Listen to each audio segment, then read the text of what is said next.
சிவசிவ திருச்சிற்றம்பலம். ஆரூரமர்ந்த அரசே போற்றி, சீரார் திருவையாரா போற்றி. சிவசிவ எல்லாம் வல்ல ஸ்ரீ கமலை பராசக்தி உடனாய ஸ்ரீ சோமாஸ்கந்த வீதி விடங்க தியாகராஜ சாம்ப பரமேஸ்வர பெருமானுடைய பொன்னார் திருவடி கருணையினாலும் ஞானமே வடிவாகிய தருமயாதீனம் ஸ்ரீலஸ்ரீ குருமகா சன்னிதானங்களுடைய குருவருளினாலும் இந்த தியாகராஜ லீலைகள் எனும் தொடர்பதிவை சிந்தனை செய்து கொண்டு வருகிறோம். இன்று 89வது லீலை, குருபத்னியின் குற்றத்தை வெளியிட்ட லீலை. சிவசிவ ஒரு குருவானவர் அவருடைய பத்தினியின் குற்றத்தை தியாகராஜ பெருமான் எப்படி அந்த குருநாதருக்கு உணர்த்தி அருளுகிறார் என்பது பற்றிய லீலை.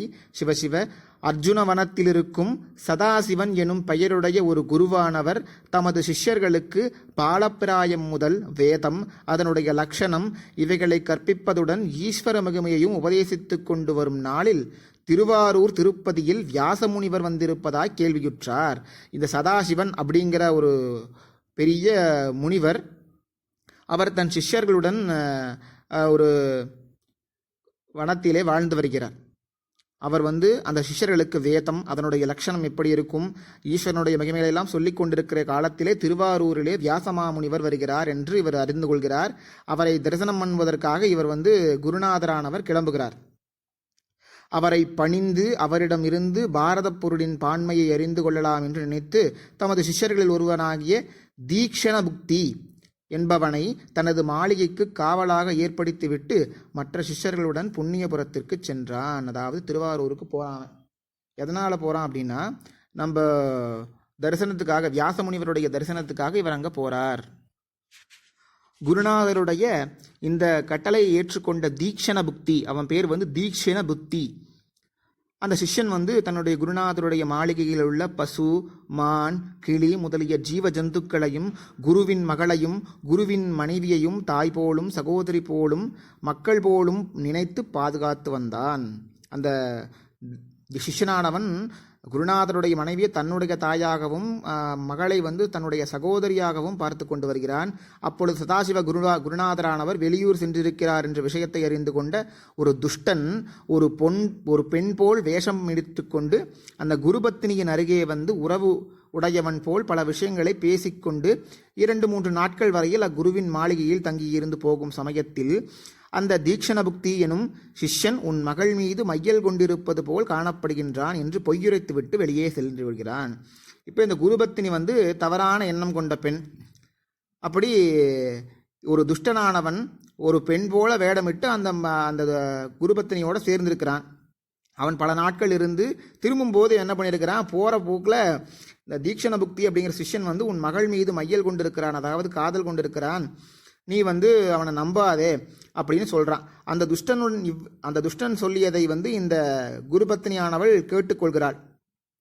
பெண் உருவத்தை அணிந்து குற்றமற்ற சிஷ்யன் மீது பொய்யுரைத்ததை அறியாத அந்த குருபத்தினியானவள் அது முதல் அந்த சிஷ்யன் மீது கடும் சினம் கொண்டு அவன் முகத்தை பாராமலும் அவனுக்கு எவ்வித வேலையும் அளிக்காமலும் அவனால் செய்யப்பட்ட எந்த ஒரு வேலையையும் ஏற்றுக்கொள்ளாமலும் அவனை பலவாறு நிந்தித்தும் குருவின் மீது பலவாறு கோபித்தும் உண்ணாமலும் உறங்காமலும் காலத்தை வீணாக கழித்து கொண்டு வந்தாள். இதனால் சிஷ்யனானவன் முகம் மிகவும் வாடி இருந்தது. இந்த குருபத்தினியானவள் என்ன பண்றான்னா, துஷ்டன் சொன்னதை கேட்டு இவனை தவறாக நினைத்துக் கொள்கிறாள். இவ்விதமாக குருபத்தினியானவள் எவ்வித காரணமும் இல்லாமல் தன்னிடத்தில் கடும் சினம் கொண்டிருப்பதைக் கண்ட அந்த சிஷ்யன் 2-3 நாட்கள் வரையில் பொறுத்து கொண்டிருந்தான். குருபக்தியின் பாதார விந்தத்தில் வீழ்ந்து பணிந்து, நான் எவ்வித குற்றத்தையும் மனதிலும் செய்யவில்லையே, இதற்கு குருவின் பாதமே சாட்சி, அவ்விதம் நான் ஏதாவது குற்றம் செய்திருந்த போதிலும் பொறுத்தருள வேண்டும் என்று வணக்கமாய் கேட்டுக்கொண்டான். இவ்விதம் பிரார்த்தித்தும் குருபத்தினியானவள் தனக்கு உண்டாகிய கோபத்தை அடக்காமல் மேன்மேலும் பலவாறு சிஷ்யனையும் குருவையும் நிந்தனை செய்தாள். இந்த பையன் சிஷ்யன் அந்த அம்மா காலிலே விழுந்து, அம்மா நான் இப்படி பண்ணலம்மா, ஏமா என் மீது கோபப்படுகிறீர்கள் என்று கெஞ்சறான். ஆனால் இந்த குருபத்தினியானவள் அவன் மீது கோபம் உண்டாகி அவனை திட்டுகிறார். குருநாதரையும் திட்டுறான். எதனாலன்னா, இப்படி ஒரு சிஷ்யனை வச்சிருக்கிறீங்களே அப்படின்னு திட்டுறான். இதை கண்ட அந்த சிஷ்யன் மனம் நடுக்கத்தை அடைந்தான். விசனமுற்று, நான் குருவினிடத்தில் வைத்திருக்கும் பக்தி உண்மையாயின், நான் ஓதிய வேதங்கள் சத்தியமாக இருக்குமாயின், அவ்வேதங்களுக்கு பொருளாய் நிற்கும் தியாகேசன் பக்தரக்ஷனாக விளங்குவது உண்மையாயின், மனுஷர் செய்யும் ஒவ்வொரு பாவ புண்ணியங்களின் காரியங்களையும் பஞ்சபூதங்களும் சூரியனும் சந்திரனும் சாட்சியாயிருப்பது உண்மையாயின் எனது சத்திய நிலைமையை வெளியாக்க வேண்டும். நான் சத்தியவான் அப்படிங்கிறது இந்த உலகத்தில் எல்லாரும் சொல்லணும்.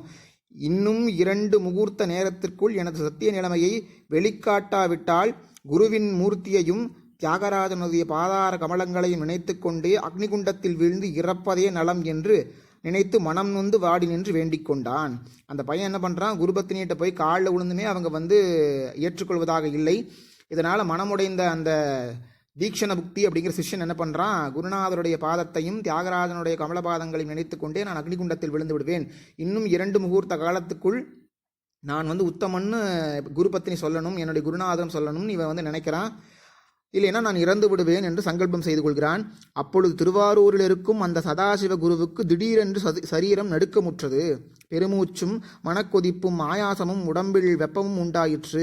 வியாசமுனிவர் உபதேசிக்கும் தத்துவங்கள் மனதில் படியாமல் போகும்போது இவ்வித தோற்றத்திற்கு காரணம் யாது என்று அக்குரு ஈசனை நினைத்து மனம் வாடுகையில் தியாகராஜ பெருமான் அசரீரி வாக்காக, ஓ குரு சிரேஷ்டரே, உமது ஆசிரம மாளிகையில் ஒரு துஷ்டனுடைய கலகப் பேச்சினால் உனது தர்மபத்தினியானவள் குற்றமற்ற சிஷ்யன் மீது சினம் கொண்டு அவனை பழித்தாள்.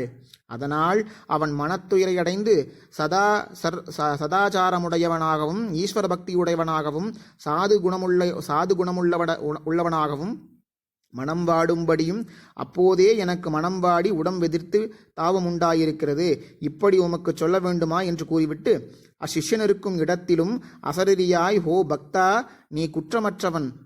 துரிதப்பட்டு பழிக்கு அஞ்சி உன் உயிரை மாய்க்காதே. சற்று நேரத்திற்குள் உன் சமீபத்தில் உன் குருநாதர் தோன்றப் போகிறார். அப்பொழுது உனது மேன்மை விளங்கப் போகின்றது என்று உரைத்துவிட்டு தியாகேசர் சுகாசனத்தில் விற்று விளங்கினார். இப்போ அந்த சதாசிவர் எங்க இருக்காருன்னா, வியாசருடைய உபதேசங்களை எல்லாம் கேட்டுக்கொண்டிருக்கிறார். அவருக்கு திடீர்னு நடுக்கம் வருது. உடல் நடுக்கம் வந்த உடனே ஒரு அசரீரி வருது. தியாகராஜ பெருமானே சொல்றார், இப்படி ஒரு கலகக்காரனுடைய கலகத்தினால் உன் மனைவிக்கும் உன்னுடைய ஆன்ம சிஷ்யனுக்கும் மனம் கிளேசம் உண்டாயிடுத்து. அதை நீ போய் சரி பண்ணுன்னு சாமி தியாகராஜ பெருமான் அவருக்கு ஆணை பிறப்பிக்கிறார். இங்கேயும் இவன் 2 முகூர்த்த காலத்திற்குள் இறந்து விடுவேன்னு இந்த தீக்ஷண புக்தியும் சிஷ்யன் சொன்னதுனால இந்த சிஷ்யனுக்கும் சுவாமி அசரீரியா சொல்றார், இன்னும் சிறிது நேரத்திற்குள் உன் குருநாதர் விடுவார், அதற்குள் நீ உயிரை விட்டு விடாதே அப்படின்னு இங்கேயும் சுவாமி அசரீரி சொல்றார்.